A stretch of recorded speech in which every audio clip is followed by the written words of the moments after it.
Уважаемый председатель сидит. Your Excellency President Xi Jinping, ladies and gentlemen, most importantly, I'd like to thank my very good friend, President of the PRC, Xi Jinping, for the invitation to attend this second Belt and Road Forum for International Cooperation.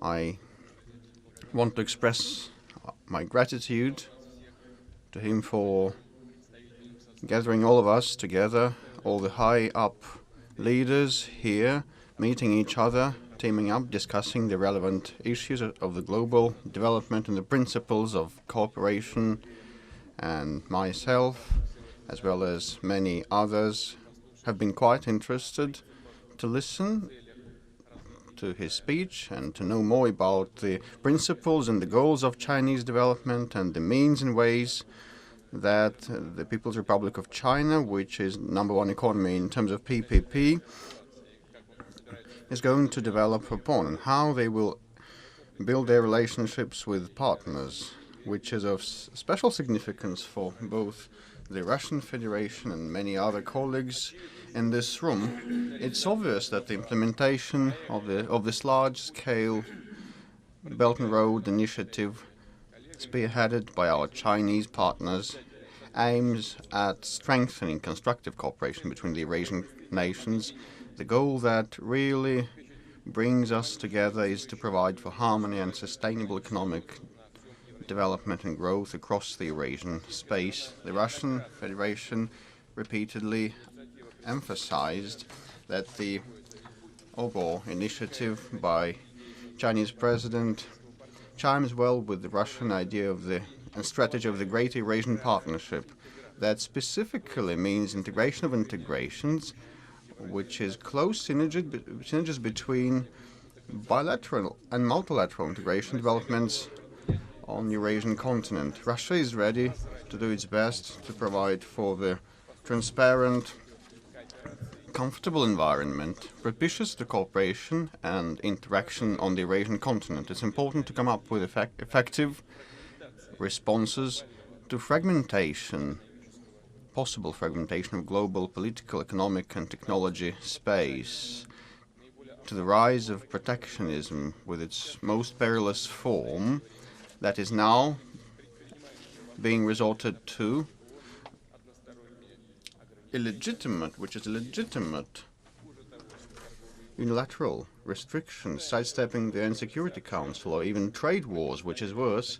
Only in concert we can counter such major challenges as global economic slowdown and the well-being inequality and technology gap between countries.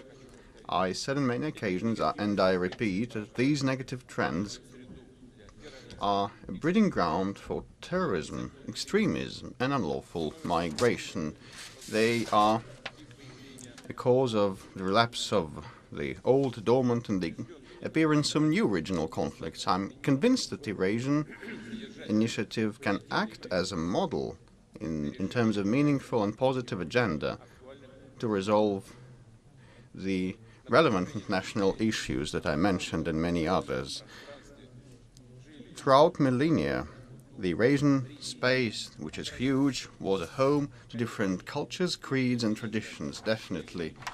We had in our history wars and conflicts, but sooner or later all of that fizzled out, while the common sense and the natural desire of our people to believe in peace and harmony always prevailed. The Russian Federation is interested in the closest interaction with the Eurasian partners, building upon the unshakable principles of respect for each other's sovereignties, rights, and legitimate interests. These are the principles that we profess together with our partners Armenia, Belarus, Kazakhstan, and Kyrgyzstan in the Eurasian Economic Union undertaking. Very soon, on the 29th of May, it will turn 5 years of age. Over that time, we have established a common market by providing context for the free movement of goods, services, capital, and manpower. We're now shaping uniform markets and the digital space. President Xi Jinping said a word about aligning his initiative with other similar initiatives and groups on the huge Eurasian space, and that chimes well with our plans. The Eurasian countries have been doing a lot to strengthen industrial and technology cooperation. We have been building efficient value-added chains, and together with our Chinese partners, we will keep discussing today and tomorrow how to work on that. It's going to be global work, and we keep aligning our monetary and currency policies.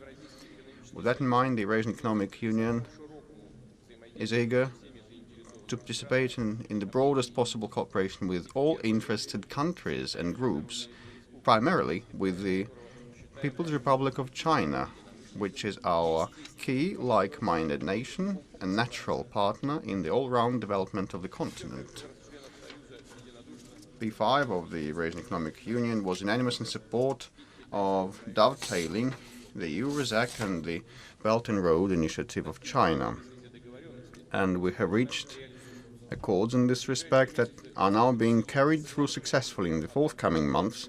An agreement on trade and economic cooperation between Eurasian Economic Union and China will take effect.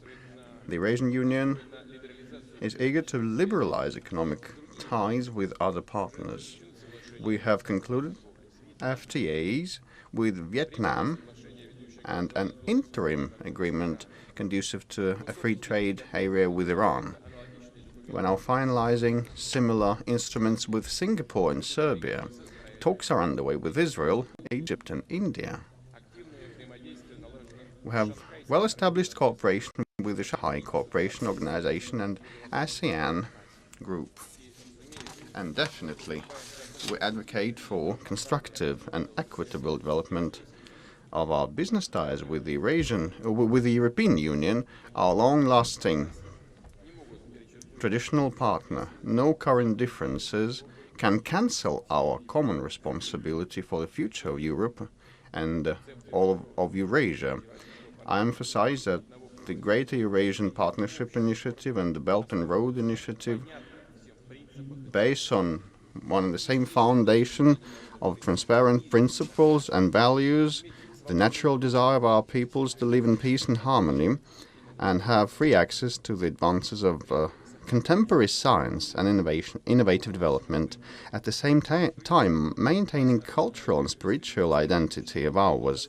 We are united by strategic long-term interests. I'm sure that this comprehensive approach embodied by both concepts will help strengthen economic cooperation on the continent, develop joint transport, energy infrastructure, and definitely will be propitious to the deployment of digital technology, and our nations and our people will benefit from these initiatives definitely and without a doubt. I thank our friends and partners from China once again for today's initiative. Thank you for your attention.